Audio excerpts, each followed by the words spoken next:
Hey everybody, how are you? I hope everyone is safe and well. Welcome to the Disruptor Chaos. We do this show 3 times a week, Tuesday, Wednesdays, and Thursdays at 7 p.m. And we're just going to get into some of the news today and then welcome our guests, both Nancy Mansour, one of the founders of Existence is Resistance, a Palestinian, one of the baddest women I have ever met, organizers, and she recently just became a new mom. And we're going to have one of our heroes, our veterans of the war against Black people in this country, former political prisoner, Sekou Odinga, where we'll talk about a letter that him and other Black Panther Party members wrote last week, encouraging musicians and artists that have celebrity and money and all that kind of stuff, encouraging them in this moment and what they should be doing. So right now it's primary day, I know, here in New York and as well as Kentucky, and I forgot the other state. There's 3 primary days today. In Kentucky, though, which I think it's very important that we realize the voter suppression that has been happening for years and years now, but how really what the Republicans and anybody running as a Republican and 45 in his administration are banking on making voting the hardest thing, completely inaccessible. And they're also threatening to cut the U.S. Postal Service, right? Because they don't want to do mail-in ballots, absentee ballots. I got my mail-in ballot last month. Me and my husband, we voted for Bernie Sanders, and we didn't have any problem. But I also live in a smaller city. I'm not in a big city like Louisville, Kentucky, which used to have 3,700 places that people could vote in the state of Kentucky. Louisville, the biggest city in Kentucky, has 1. There's 1 place because now there's only 137 polling places in the state of Kentucky. Could you imagine any city like Louisville's a big city? It's the city in kind of Kentucky, right? That there is 1 polling booth for potential 650,000 voters. So I'm sure we'll be hearing from Black Voters Matter and folks that are doing that work on the ground, Movement for Black Lives, and other organizations, Mi Gente, that will start reporting pretty soon how bad it's looking in Louisville in terms of, bad for us, but good for those that want to suppress the vote. And here in New York, there's already problems happening, in many, many polling places in New York City, so yeah, I mean, that's what they're banking on. So everywhere, probably through this whole election cycle, there will be many irregularities and many obstacles for people to have to jump over to even vote. And we wanted to talk a little bit about Breonna Taylor and what's going on in her case right now, or the officers who've been not charged, they haven't been even fired. So we have a visual of Breonna. We might have some video. I could be wrong. Yeah. Okay, so I wanted to share this with you. These are the things that everybody could do to support Breonna Taylor's family and their quest for justice. You can call the numbers. Apparently, so many people have been calling that they're disconnecting phones or it's just going to voicemail.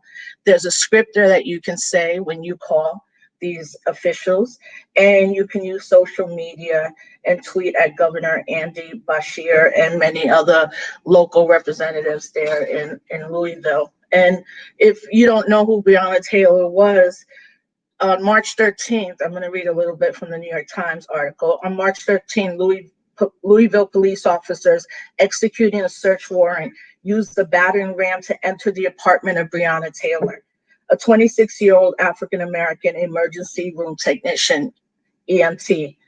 Ms. Taylor and her boyfriend, Kenneth Walker, were in the bed, but got up when they heard a loud banging at the door.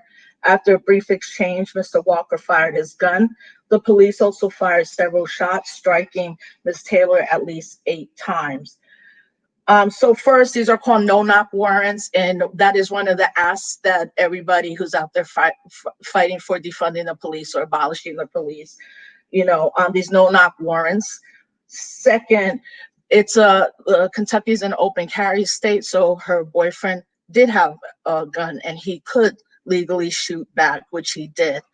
Third, in the autopsy report, they somehow said there were no gun bullets, that Breonna Taylor had not died by being shot. So they try to hide the fact that she was shot 8 times, and right now there's been so much movement in the case, but really not enough. So there's I just printed this out before I got on. It's a good visual. It says justice for Breonna Taylor checklist. And right now, one of the officers has been fired, but the other 2 have not. And then there's arresting, and then conviction, and then imprisonment. So these are the 3 officers that shot Breonna Taylor. Who has been fired is Detective Brett Hankinson. He's probably lower on the totem pole, as you can see, the other officer, Jonathan Mattingly, and also Officer Miles Cosgrove. So we really need to uplift the names of our sisters and trans people that are being killed by the police. Although it is disproportionately African-American men that are killed, we've also had shootings of 3 Latino brothers in California. And, even seeing the footage from the NYPD this past weekend where they put someone in a chokehold, and what's going on in Atlanta with police just not showing up, right? Which is, I think, fine for most of us, but yeah, there's so many times we leave women and trans and queer folks out, and we cannot do that. So those are the things you could do to support Breonna Taylor's family and their quest for justice. You could also check out the work that the African American Policy Forum, founded by Kimberly Crenshaw, is doing. She had a very powerful conversation with a lot of families of women who have been victims of police brutality and police harassment, right? And I saw Nancy, so I saw Nancy, so I'm sure she's coming back. She's probably having to do something with the baby right now. So I'll introduce Nancy. Let's see. Hey, everybody on Instagram. Thank you. All right. Okay, I'm not going to introduce Nancy until I sit sit back down. So today we're going to be talking to, I said, Nancy Mansour, Sekou, Odinga, and highlighting our political prisoner of the 3 days that we do this show. All right, so I'll just read something super brief about Nancy. I think it's important that people know the work she has done. And I see her. There she is. Hi. Can you hear us? Can you hear us, Nancy? No? Okay. Let's see. Now she disappeared. Okay. So Nancy Mansour, aka for folks that follow her on social media, know her social media name is Harrabic Tubman, is a community organizer, hip hop artist, manager, and former radio host for over 13 years. She's one of my best homies, comrades ever. I'm never afraid when I'm with her because she holds it down. And like I said, she just became a new mom, which is surreal in this moment. So, hey, are you on? Can you hear us? What's up, Hi. darling? You look good. I made an effort for you, you know what I'm saying? That's what I get, a t-shirt. That's your effort. You're lucky I even got a t-shirt on right now. Like you said, I'm a new mom. I got it. I love it. I love it. See, only people that was there have that shirt. You either know or you don't know. I know. The video's buffering, so it could be like Nancy lives in Springfield, Massachusetts. Like I'm in Albany, New York, and the Wi-Fi just sucks in these areas when you're not in a big city. Nancy, your video might buffer a little bit. But before we bring on Baba Sekou, I wanted to ask you, I know how it is, but how is motherhood? You just had a baby 6-7 months ago, and now you're in a global pandemic. What is that like? I mean, it's funny because I've been saying this the last couple of days. You know, my nephew is 2 months older than her, and my mum saw him the other day for the first time, and he wouldn't go near her. He was crying, screaming. And then we took our daughter to go see her grandfather the other day, and she was all up in it. And, you know, there was other people around, and she was, you know, so I think she's a people's person, so I'm not too worried. But, you know, it reminds me of why I waited so long to have a child, because we just live in a fucked up place. And you know, what can I say? It's like, you know, every day is something. On top of the pandemic, everything that's been going on that certain people are only taking notice of right now. Israel, you know, while everyone's busy with all this shit, Israel's still murdering Palestinians, like they did today. Shout out to my sister Nora. We're all gonna have some technical stuff. We can get into all right, yeah. So, you know, it's hard, but it's also scary. It's just scary. It's different, isn't it? It's different. It's not anything I expected, but it's also a blessing, and I'm extremely happy and excited about this journey. Yeah, and can you just tell us what is happening in Palestine as it regards COVID-19? So Palestine, I think, was one of the first people to shut everything down. I just heard recently the numbers are going up in Hebron. Once they reopened, and you know, but apart from that, like, again, like I was gonna say, my sister Noura Arakat, her cousin, was just murdered today. Ahmed Arakat was 27 years old. He was on his way to Bethlehem. He's going from one Palestinian city to another Palestinian city in the West Bank, and he's picking up his sister and his mum from a hair salon because it's his sister's wedding today. And his car malfunctioned and hit into the side of the road. So these cowards that we call Israelis opened fire on him, shot him multiple times, and then left him for an hour and a half to bleed out in the street while the EMTs were standing right there. And then they try and cover this shit up and say that he was trying to attack them and ram his car into the checkpoint, where we all know that's bullshit. But that's what they do all the time. They throw knives and say, oh, they tried to stab us. It's bullshit. This is, you know, we're a demographic threat to Israel, and so whenever they get a chance to murder one of us, they do it. Yeah, and how's your mom and your family that's there? They're all good, you know what I'm saying? They're all good. You know, everyone's just staying positive, really. You know, one of my best friends out there is currently pregnant too, so, you know, it's kind of hard, just with all that stress, and then, you know, and then the COVID shit. And then also, you know, Israel is annexing part of the West Bank. I mean, they don't annex the whole country already anyway, but, you know, what that means, Israel just wants more and more control of the West Bank. So people are like, oh, well, they gave you the West Bank. First of all, they gave people like 15% of the entire country. And then, you know, someone gives you, it's like someone takes your house and then gives you the bathroom, and they're like, well, you should be thankful. And then they come in and they take the bathtub and the fucking sink and the toilet, and now you're on the bathroom floor in a fucking one square, you know what I'm saying? Like, this shit is ridiculous. Again, nothing that Israel does surprises me. Nothing that Israel does anybody ever holds them accountable for. They just murdered an autistic kid at the beginning of May. Not kid, he was 32 years old. He's got papers. He passes through the same checkpoint every day for years, and they shot him multiple times and killed him. Like, what threat is he to them? You know what I'm saying? And he's screaming and crying on the floor, and they open fire on him.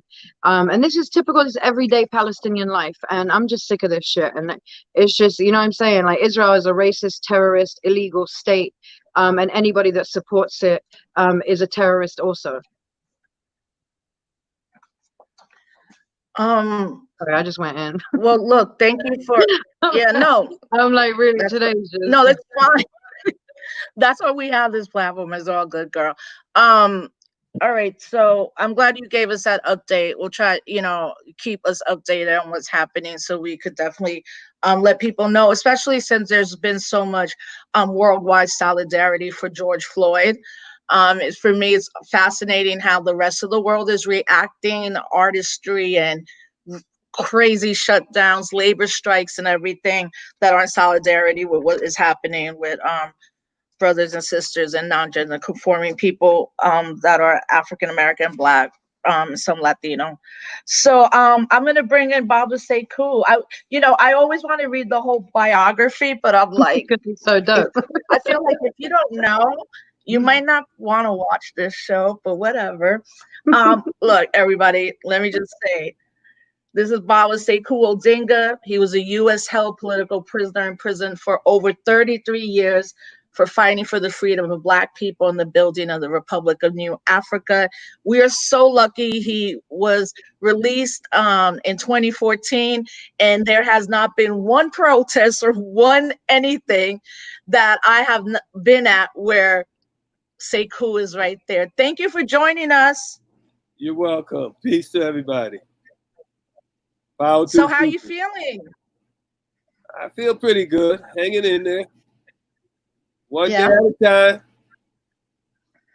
Yeah, you were telling me you were able to go to a protest. How was it like to see so many young people engaging and asking a lot of questions and seeing the viciousness of this system? It was good. It's good. It's encouraging to see so many young folks responding to what's going on in the country today, responding to the violence that's been always committed upon people of color. Yeah, and when you were, younger and organizing, I definitely understand how much the Black Panther Party for Self-Defense and other organizations like the Young Lords and the American Indian Movement, Brown Berets, were really questioning as well capitalism. I think that's one of the things we're not doing well right now is how do we talk about all of this within a framework of capitalism? So in seeing what you're seeing now, especially with young people, what are the things that you would want them to know, especially as regards all the isms kind of coming from capitalism and white supremacy? I guess what we need to know is the history of this country and to realize that what's going on today has always been going on. Racism was instituted here to buffer capitalism. The theft of the Native Americans, the indigenous people, to make it acceptable for white people in particular to accept the genocide of the Native American while stealing their land and declaring it, as Israel did over there in Palestine.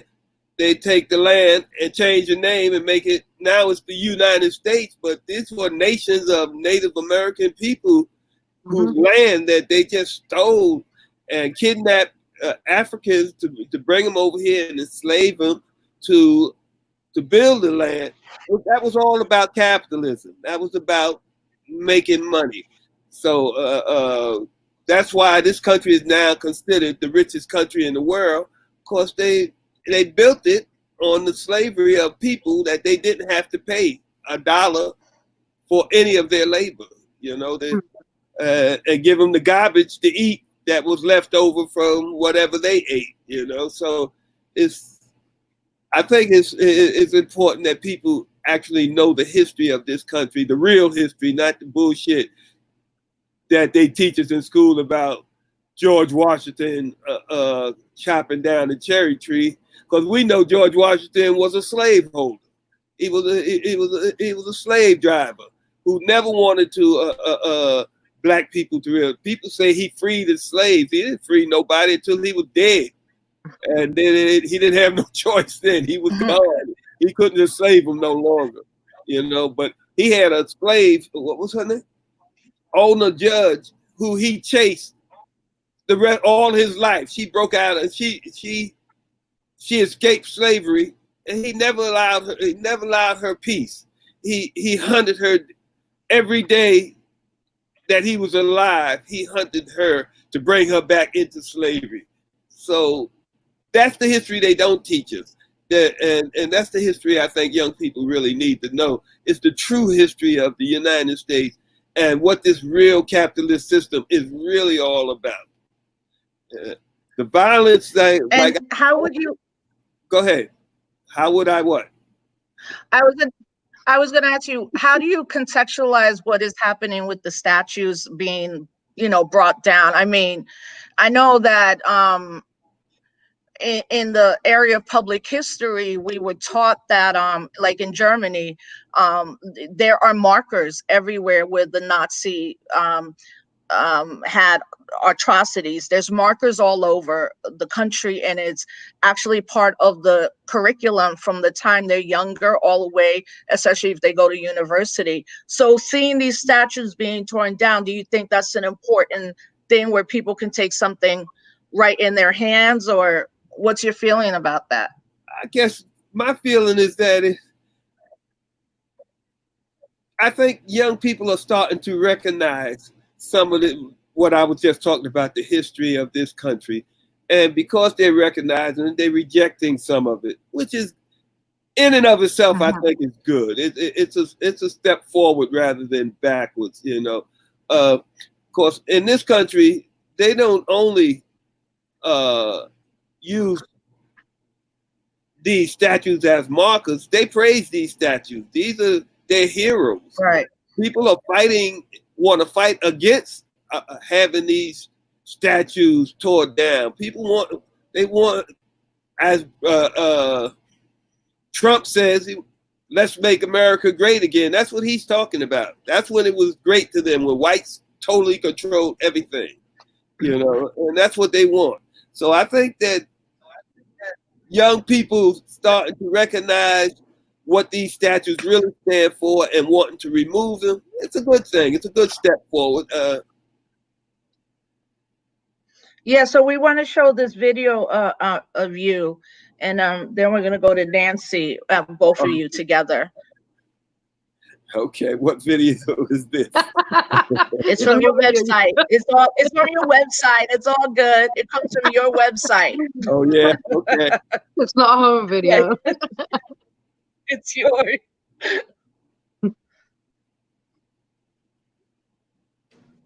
Although I'm here, there was a lot of folks that struggled at the same time I struggled, and struggled for the same things I struggled for. A lot of them paid the ultimate price for it. They're not with us no more. But there are some that's still with us, that's still behind them bars. We can't forget them. We can't forget them. They expect us to remember them. And we should remember them. They have a reason to expect it. They fought for us. They fought with us. They paid that price. Some of them for much longer than I have. Sundiata Acoli, 40-some years. Jalil Mutakin, Herman Bell, Abdullah Majid. We got a lot of brothers down. Seth Hayes, Right now, I can't just think of them all, but you can go on Jericho and find out a lot of them. But there's a lot we don't even hear about. There's a lot of political prisoners in America. This country locks up more people than anybody in the world. And we got brothers from over in the East. I was in Florence, Colorado. I was shocked to see how many brothers that was actually grabbed on the streets over in the Mideast and brought over here, put on trial, and locked up for years and years and years. Arab brothers, African brothers, Christian, Muslim, you name it, they here, right here in America, and they're not getting no support. We need to support these political prisoners. We need to let the world know what's going on here, and we need to demand their release. These brothers, these sisters, they need to be home with their families, with their communities, doing the work that frightened these people so much that locked us up. That's right. So you can go on a different, what you call them? Websites. Thank you. All this stuff is new. This is new to me. I'm still trying to learn how to work these telephones, you know. It's all a whole lot. It's overwhelming almost to me though. But that's what I really come here to say today. Thank you, and don't forget those that still are back behind them bars, behind them walls. Because like I say, they deserve to be remembered. They paid the price and continue to pay the price to be remembered and to be supported and to be released, to be freed. We need to free our political prisoners. You know? That's basically what I come to say. I love you all. I thank you all. Free the land.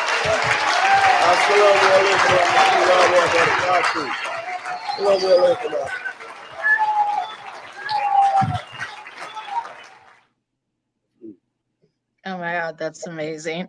How has it felt for you to see your other comrades be released, from Oscar Lopez to Herman Bell, hopefully maybe Jalil and some other ones, but you've seen some, not, and some of the Move family ones out. How did it feel knowing that they were going to come out? Because I know one of the things you all say is you don't leave anyone behind. So how has that felt? Because you've been able to witness and see them come out. Every time we see one come out, it feels wonderful. It feels, I mean, you can't say nothing but about time. It's about time. This is how we feel. You know, it's not like it's justice, because if it was justice, it would have never happened.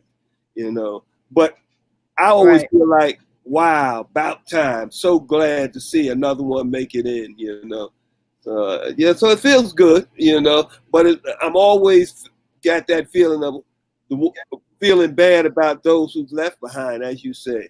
You know, people like I mentioned in that there speech I was talking about, Sundiata Kohli. He's 83 years old now, and he just fought a battle with COVID-19, and then they threw him right back into the mix where he caught it the first time.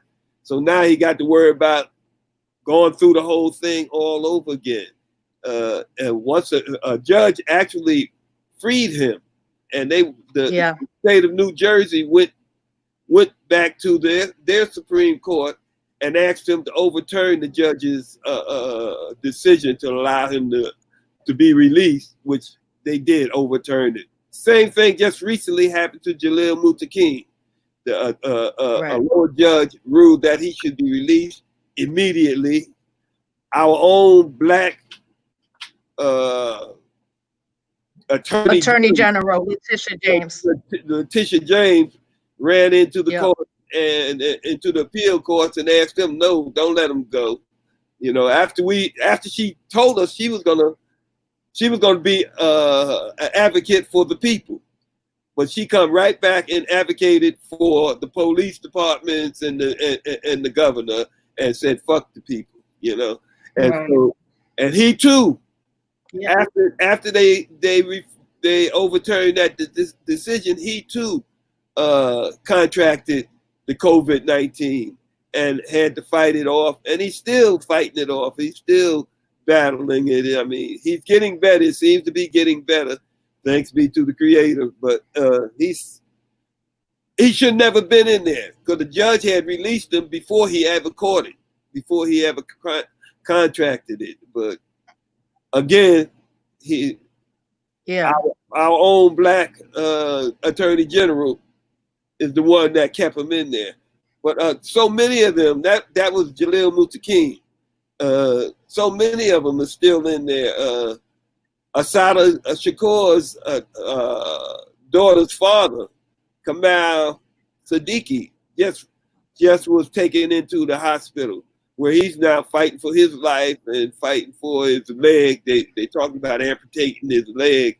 And very few people even know anything about Kamal Siddiqui. They talk about Asada, but they forget the people who was with her. We can't forget our fallen soldiers. We can't forget our political prisoners. There is no people who fights for their freedom that forget about political prisoners. Prisoners have to be on the top of the list. The demand to release our political prisoners should be right up there at the top of the list all the time. We do this justice to ourselves as a people if we don't demand the release of our political prisoners. Yeah, and I mean, it's so wicked that an 83-year-old man who has fought and illnesses than COVID, it just shows that they never forget. And I think that's what you spoke to at the beginning. Like, we have to know our history, and that this country never forgets who fought against them, especially the way you have all done. So, Nancy, what was it like when you first met Sekou when he came out? That's my sister, y'all. I love Sekou. I know. I know this story, this but I want to hear it. I want everybody to know it. One of my favorite people. So, of course, the queen. I have been alongside her in so many events and calls to free Sekou over the years, with our organization, Existence is Resistance. So when we heard he was coming out, it was just so much joy. And I was like, you guys have to come for dinner, blah, blah, blah, so I cooked my Palestinian dish and he came over. And I remember the first thing I asked him was like, what do you think of like all these electronics? I don't know why that shit, because Baba Sekou was in jail my entire life, and by the time he came out, it was basically my entire life, and I'm looking at him like, I'm thinking about when I was born and what was available. I was born when there wasn't cell phones and there wasn't computers and all this shit. So he went in when there was none of that shit. You know what I mean? So to come out and then, wow, there's like, you could FaceTime with people, all this stuff. My sister, shout out to Shadia Mansour, my younger sister. We were just talking today. She was reading me letters I used to write her when I first moved out here. And I was like, nobody writes no more. You know what I'm saying? So, it was a blessing to be able to even get so close as we are now. I can't explain it, Baba Sekou loves my food, you know what I mean? So I love you. I love everything about you. I know, and I love you. I was gonna say, I think he loves more than the food. I think he has an enormous amount of respect and love for you. No, 1,000%. So Nancy, tell people about Existence is Resistance. Since you just all celebrated your 10 years recently. We did. It's now 11 and a half years. I said recently, right? I don't remember time anymore. But right. That's how quick. I can't even believe we're halfway through 2020. So Existence Resistance is really, I was doing radio in New York for years. And my sister is the first lady of Arabic hip hop, Shadia Mansour, who I manage. And so working with her and other folks and doing radio, I got to meet amazing people like Immortal Technique and Deb Prez.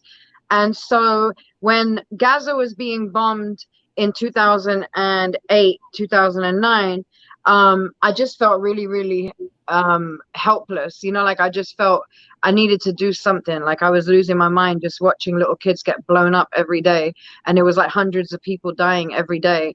And me calling back home and checking to see if anybody I knew had died. Not that it makes a difference whether you know them or not. It's still somebody's son or daughter or, loved one. It's still a human being. But, it does something to you, and so I was like, I want to do something. So we ended up calling all these artists and asking them if they would do a show. They did. We called it Hands Off Gaza. And the power that we felt in that room, we raised like $3,000 and it was literally put together in a few days. Rebel Diaz were in there, M1, so many people, Johnny Juice, Immortal Technique. And the love that we felt and the power in that room just showed me that the arts is definitely a way of getting a message out. And so from that event, we were like, we're forming an organization. We're going to do work through music and through creative protests and things like that. And we called it Existence is Resistance. When I say that, I know our mission statement says nonviolent and all this, but I want to be clear about something. That's the organization.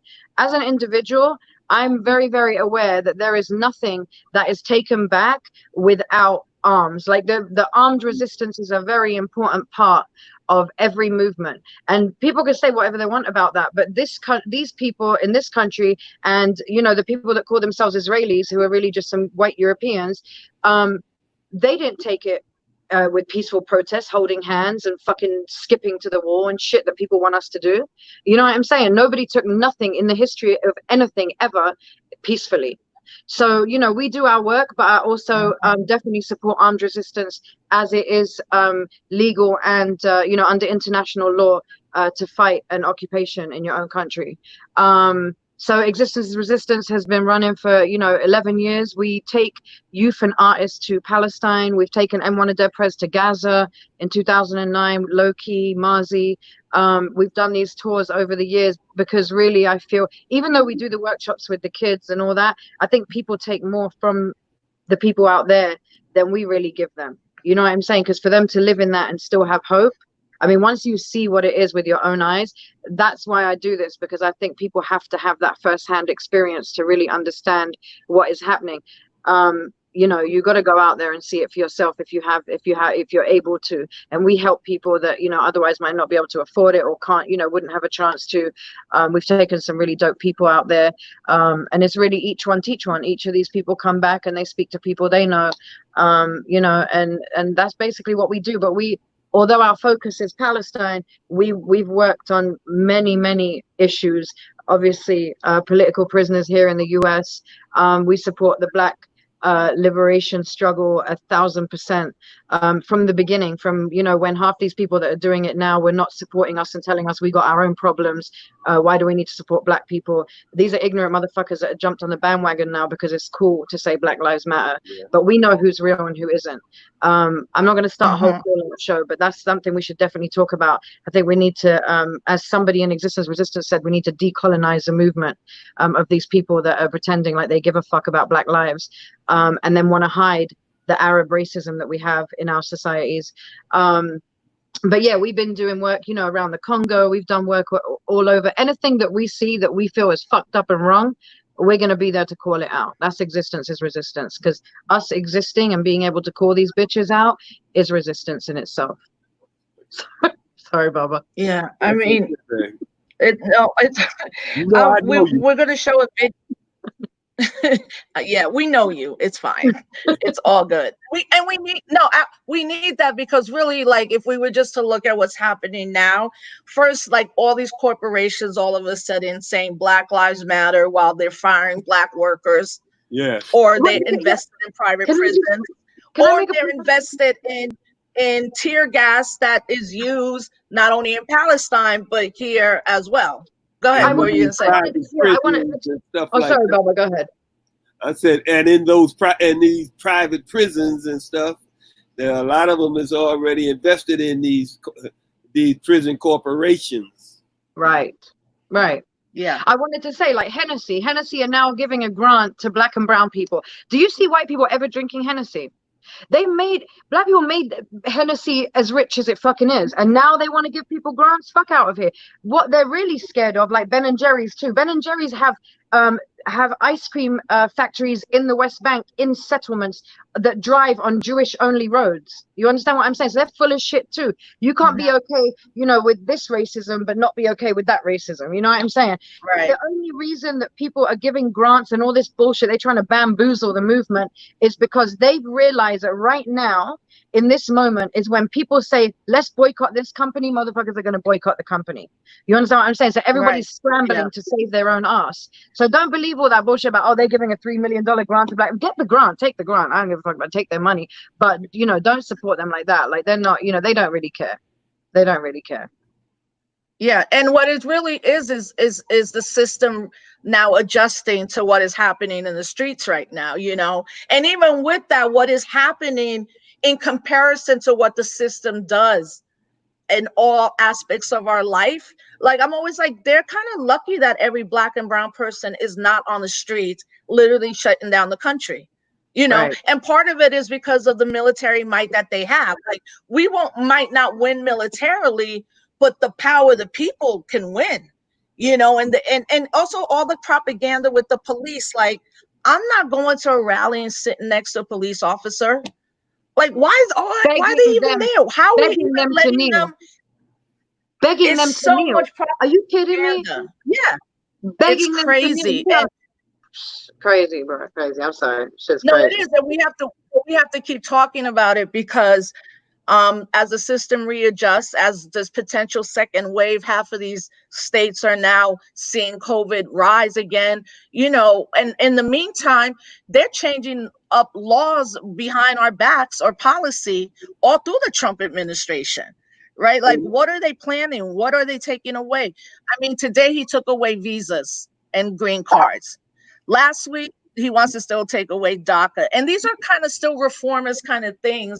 And they're doing everything on the public policy. I kind of feel like he's the court jester, like he's the clown. And everybody's focusing on the clown, but nobody's focusing on what all his cabinet members are doing. Ben Carson wanting to take away Section 8 vouchers. Not giving people full unemployment now, giving trillions of dollars to the Airbnbs and all these companies that are now saying Black Lives Matter.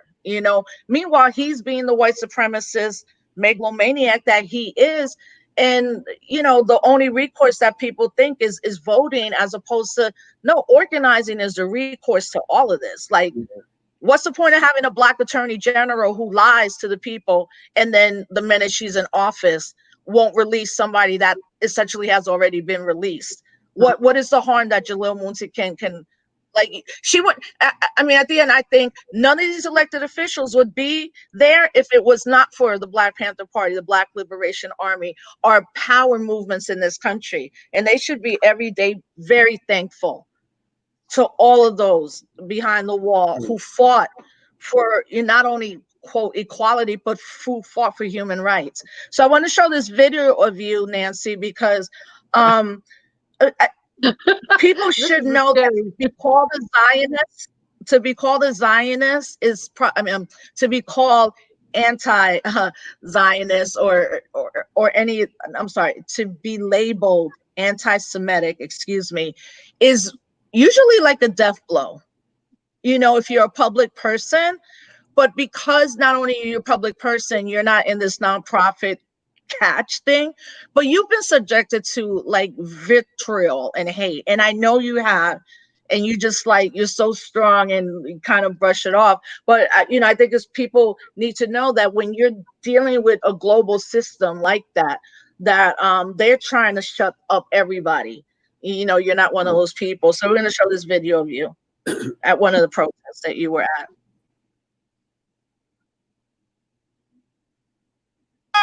Long live Gaza! They murdered over 30 children. They murdered over 30 children. And 170 Palestinians in total. And 170 Palestinians in total. And Americans are paying for this. And Americans are paying for this. There are also almost 9,000 political prisoners. Almost 9,000 political prisoners Being held in Israeli prisons. In Israeli prisons. 194 of them are children under the age of 16. Are children under the age of 16. Who get up to 20 years. Who get up to 20 years.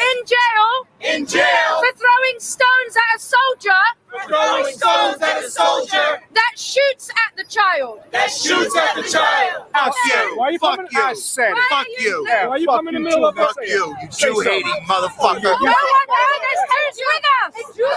And I just wanted to say, in response to the guy who was yelling against the protest, that I was raised Jewish. I was born Jewish, raised Jewish, and I am anti-Israel. I believe fundamentally that there's a difference between being against Israel and being against Jews. I am not anti-Semitic.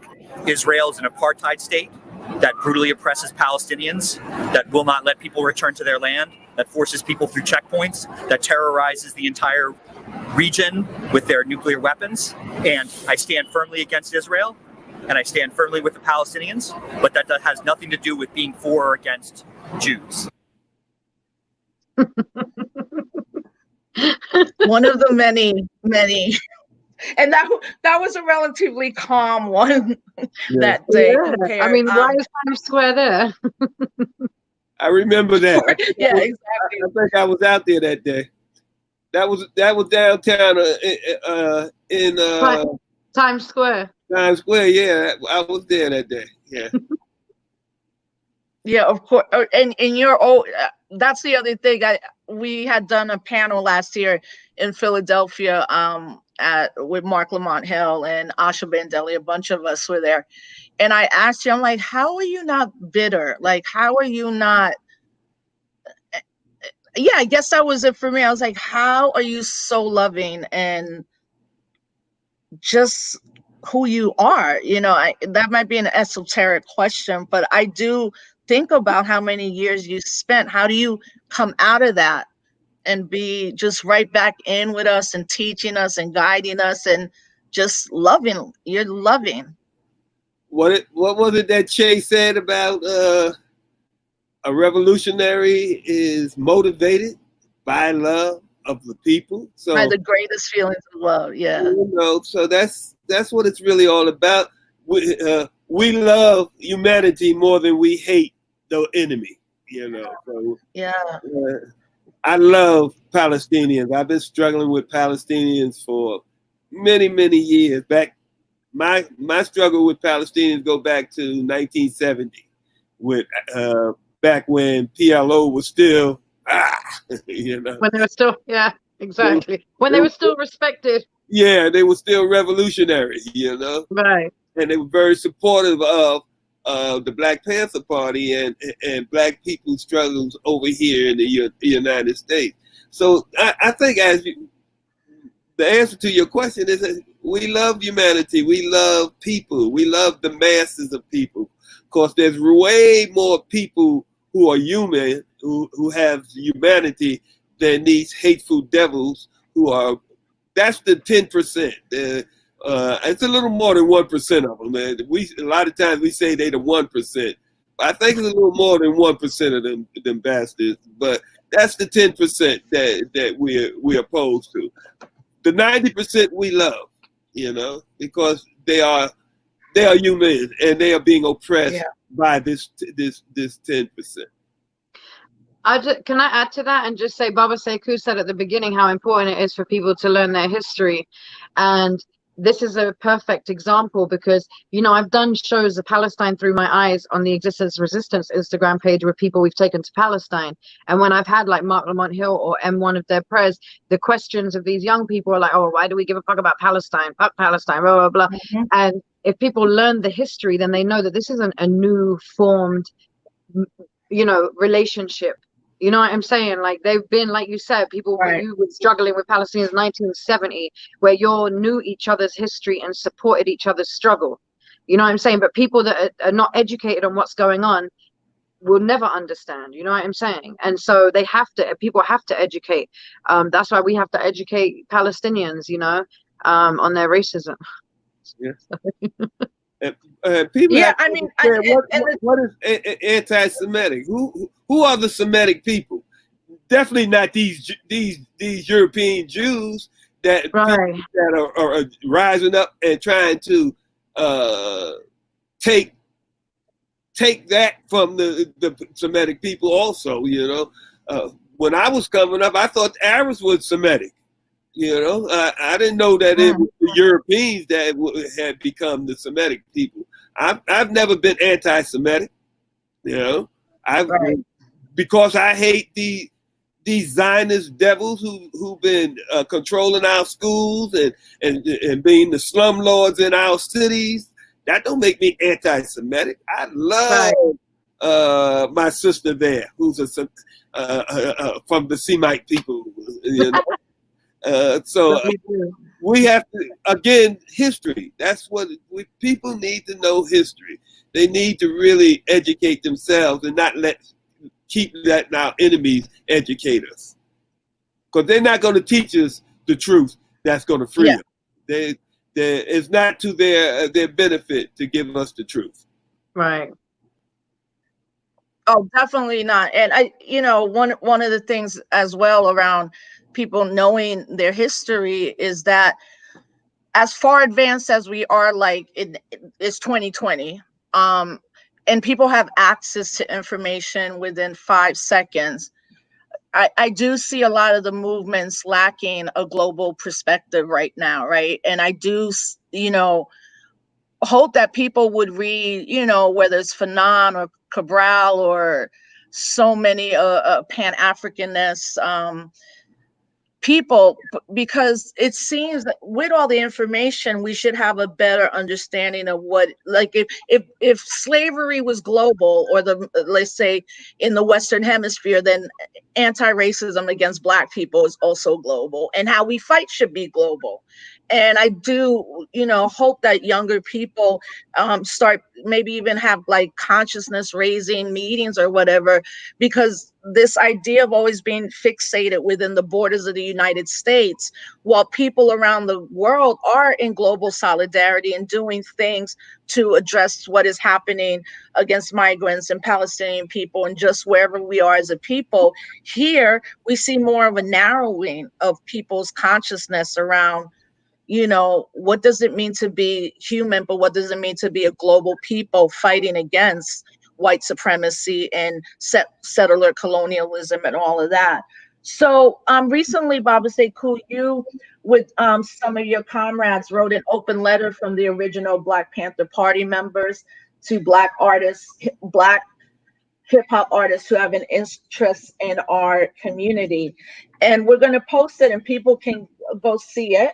But I did want to just read part of it where it says, some of us were racist law enforcement's worst nightmare, armed combatants in the revolutionary Black underground, the Black Liberation Army.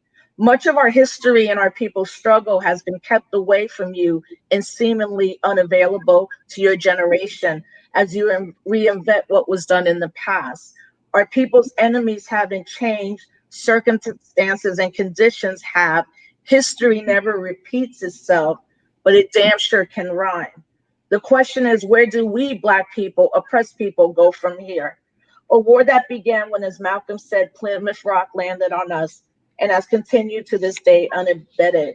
So you all, and you all being Kathleen Cleaver, you, Baba Sekou, Cleo Silvers, that was part of the Young Warriors Party, Jamal Joseph, Yasim Majid, Victor Houston, Paula Peebles, Bilal Sunni, Ali, Jihad Muntakim, and, let's just say Jalil Muntakim, and Daruba Ben Wahad. And I think Ashanti Austin also signed off on the last version of it.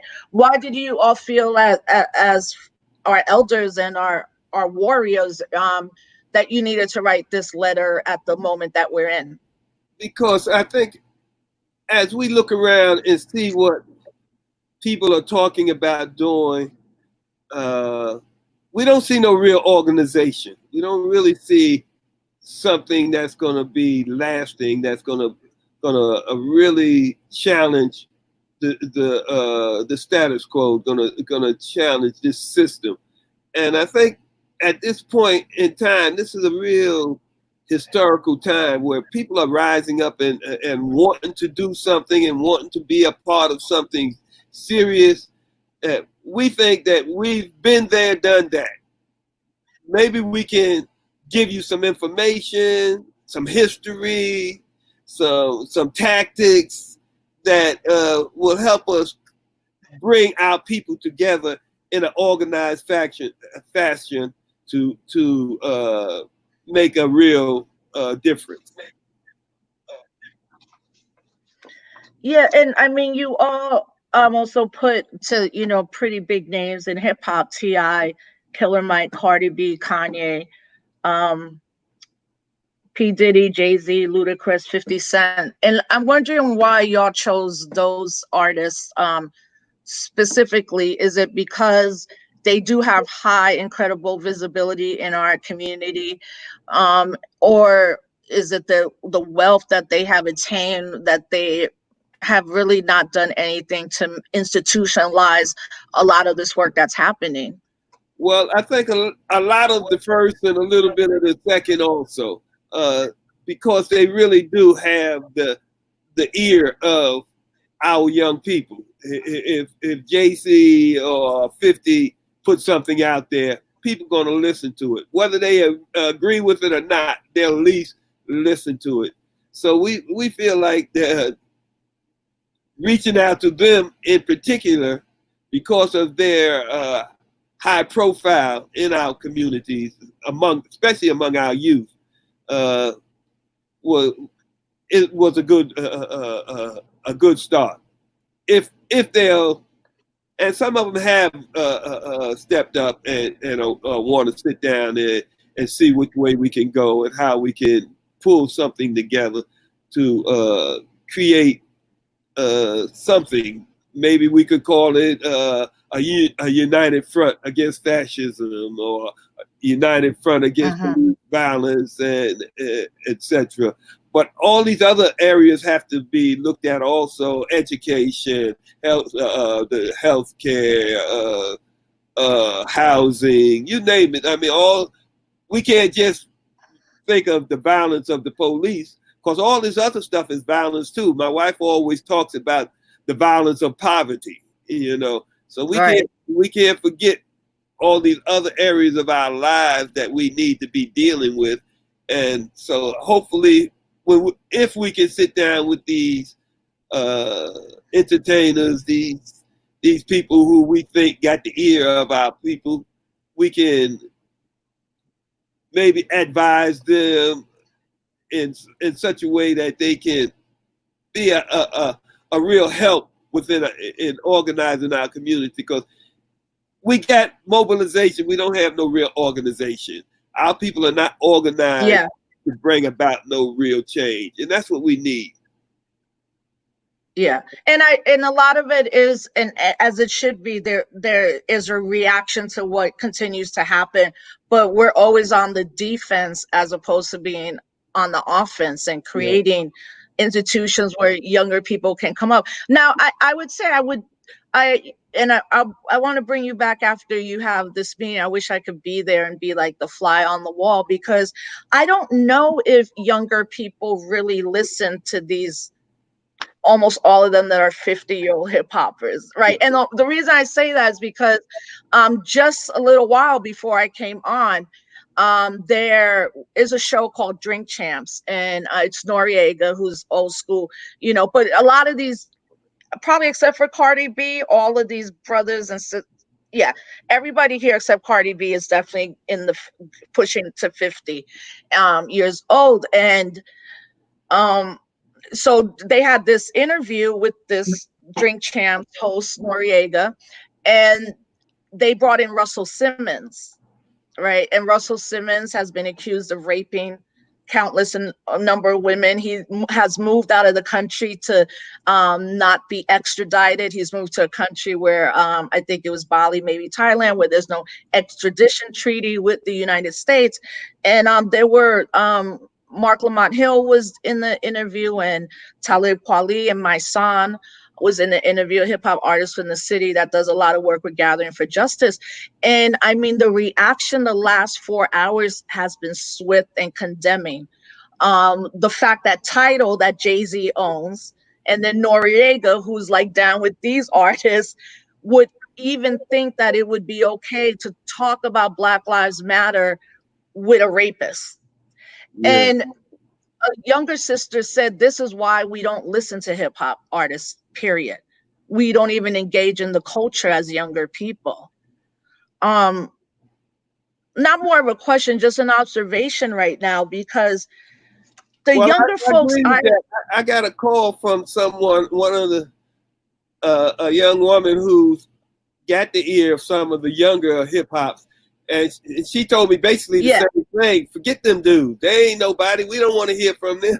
So we'll see. I mean, hopefully we can reach some of the younger ones, that are the ones who the young folks are listening to. Me, I don't listen to them, so I don't know. Right. I hear their names. Yeah. And they are good. And even like, and they're good. And, of course, we know about Dead Prez and Immortal Technique and Rebel Diaz. But what it really is a generational gap now, where hip hop is not doesn't even aspire to be anything but hyper masculine, hyper capitalist, and homophobic. So younger people, especially non-gender conforming people, are like, we don't even listen to these dudes, like we're maybe checking out J. Cole and a couple other ones, but I see a real generational gap of my generation and what we didn't pass down and what we ignored, to then have hip hop kind of just sometimes become a cesspool of everything that we're talking about, unfortunately, because it's so tied to capitalism.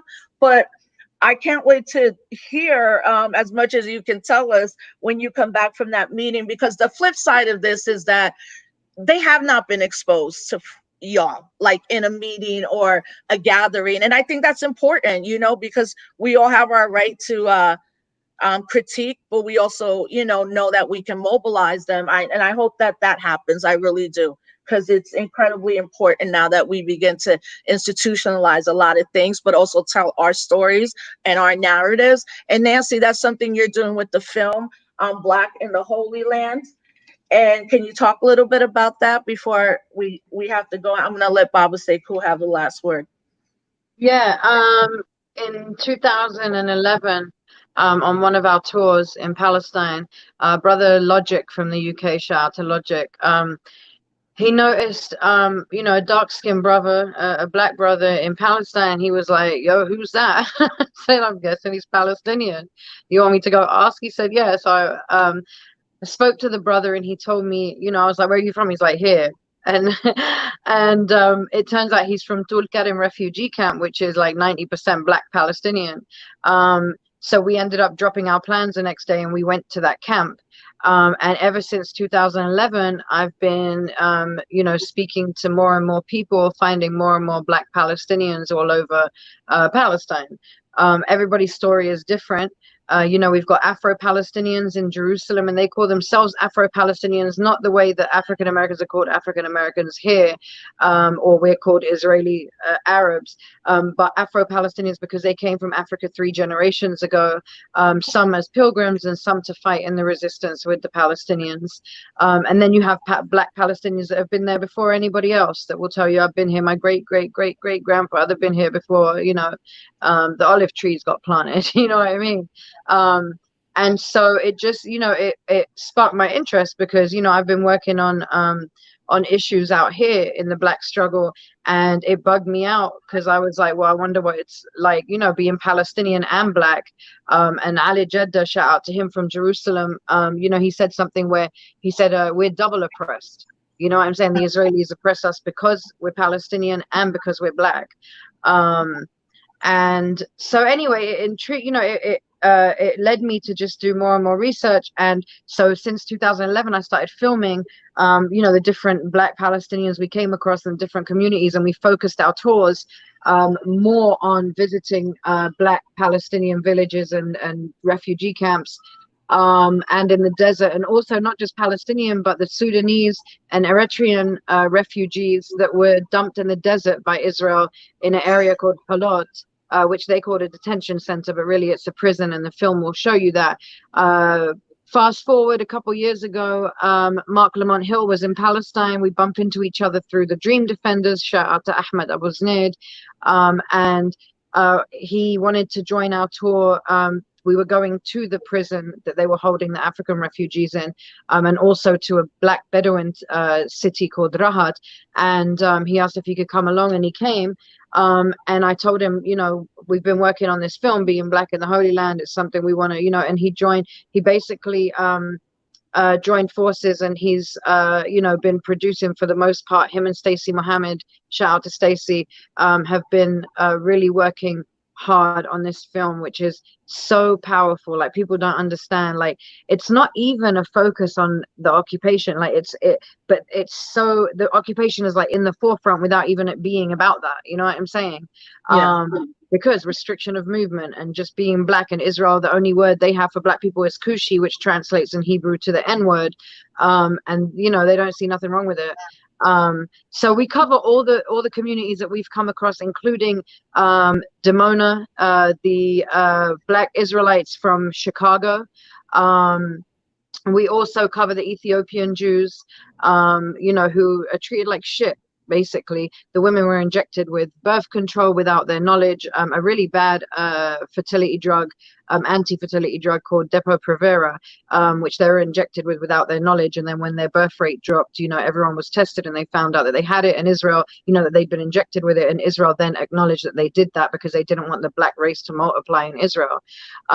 You know, I want to say too, the prison has since been closed in Halot. And I believe Mark has been to areas where some of these refugees are in now, to kind of update us on what happened with them. But you know, Israel, there's so many things that people don't know. Like Israel, all this Black Lives Matter in Israel is bullshit, bro. Like, first of all, Black lives should matter. The Black lives that are in Israel should matter before the rest of the world. You know what I'm saying? The African refugees, Israel, and this is, people can look this up, like, please don't take my word for it. Netanyahu had made a deal with Rwanda to give 5,000 African refugees to Rwanda, and he would pay them 5,000 a head if they would take them. It was like selling. I mean, what is that? That's slavery, isn't it? And then he said for any African that was caught by an Israeli and given to the government, so he wanted his Israelis to go out and bounty hunt Africans, he would pay them the equivalent. It was about $8,700. Like, and this shit is like not in the news. Like, this was like a couple years ago or a year and a half ago. But it's important. So this is a lot of the stuff that you'll be covering in the documentary, right? Right. Yeah. So so Black yeah, and we'll have you, you know, Nancy, I'll have you back, and especially when you all release the trailer. But Baba Sekou, we wanted you to just have the last word and send some encouraging words for us that are a little optimistic but a little pessimistic of a lot of the co-optation happening as we see it. But what would be your words to us right now? I don't know. I mean, you know me, and what I care the most about is our falling soldiers that's still languishing in these prisons. So I would use my last words to say, let's free them all. Let's find out who they are. Go to JerichoMovement.com and check out who they are. Go to ABC and Northeast Political Prisoner Coalition, and find out who these political prisoners are and support them, and ask or demand of your elected officials to support the release of these political prisoners who have been caught locked down for all these years, some of them as much as 50 years. One of our brothers, one of our comrades, Chip Fitzgerald, has been locked down since 1969. That's over 50 years. You know? Yeah, 51. Yeah. So we say enough is enough, and let's free them all. Let's free all of our political prisoners. Yeah, and every night when we do this show, we highlight one of our people behind the walls. Tonight, we're gonna end the show with speaking about what is happening with Dr. Mutulu Shakur, who's in federal prison in the state of Georgia. So thank you. Thank you, Baba Sekou. Actually, he's in the hospital now in Lexington, Kentucky. Oh, okay. Is that because he's been sick? Yes, he has cancer. He has bone cancer. All right. So we really need to free him. He's another one that they have refused to let go. That judges, actually, the judge refused to let him go. Also, you know, so we need to demand that he be released, or some compassionate release because he's very sick. Yeah, all of them. Yeah. Russell Maroon Schultz, he's another one that has cancer and that's very sick, that we really need to push for his release, you know. Yeah. So every night we bring up Jericho and we tell folks to go there, as well as highlight a PP. So I want to thank you for spending this time with us. You know, just thank you for everything you've done for our people and your sacrifice and your love, you know. Nancy, I'm gonna have to bring you back because we got to talk about BDS too and what's happening about that. But thank you both for being here. I appreciate it, and just it was stay a pleasure. safe. It's always a pleasure to be here on a format with Nancy. It always, yes. Not Rose, with me, with real Nancy. quick, the trailer is out, sis. I sent you a link earlier. The trailer, Black in the Holy Land, 2019 on YouTube. People could check it out. Oh, okay. I'll put it up, and maybe we'll play it in one of the shows this week, just as a reminder. And I love you. You're a dope. Oh, thank you.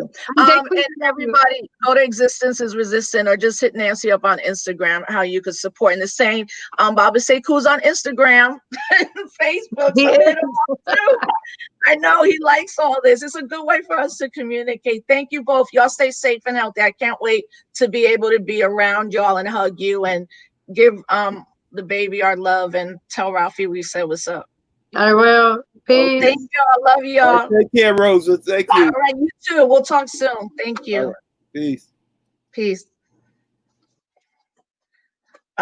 So yeah, you know, 33 years, and you come right out and do exactly what you were doing when you were captured and incarcerated. So we really need to really understand the sacrifice from all our brothers and sisters.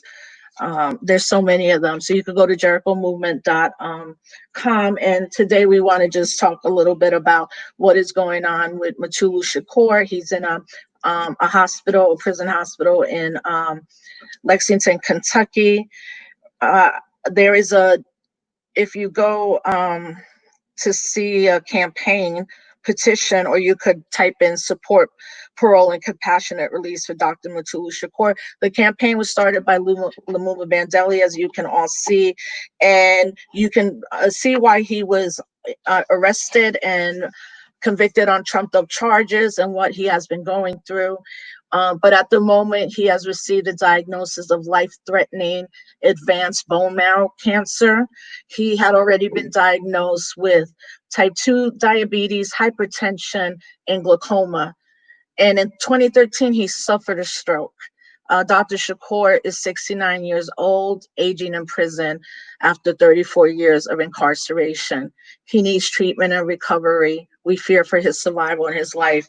And, you know, we're seeing now Sundiata and Jalil, who are fighting or have to fight back COVID within, again, a prison or hospital, or not being released. And also check out RAP, Release Aging prison population, that is doing a lot of work to get compassionate release for all people incarcerated, especially if they're 65 and over. And I mean, just think how people, you know, people make these memes and they're out there like, oh, I'm locked down, I'm in prison. No, you're not. Like, you're not in prison if you're at home. All right, you're not behind a wall. You're not subjected to what they've been subjected to, being thrown in solitary, not for months, some for years, or all their years. We know that correctional officers and police officers is where the KKK is infiltrating and joining police or the police departments, or correctional officers are becoming correctional officers. So also we really have to check that kind of stuff, because you can't say that you're in prison when you're in your home and able to walk out as much as we can, right? We're talking about people who are literally locked down for decades. So please go support our political prisoners and prisoners of war. And if you can, as soon as we get out of here, you go and sign the petition for Dr. Shakur, the one for Russell Maroon Schultz, and the one for Jalil Muntakim that are out there. So we thank you for being with us. Tomorrow, we're going to have on Carmen Perez, one of the founders of the Women's March and the executive director of the Gathering for Justice. And on Thursday, we're going to have Mary Hooks on, dope as organizer of Southerners on New Ground, co-director based in Atlanta, Georgia, to really let us know what's happening. So we have a powerful lineup for the rest of the week. We thank you for spending time with us, and stay safe, stay healthy, stay up, and see you in the whirlwind.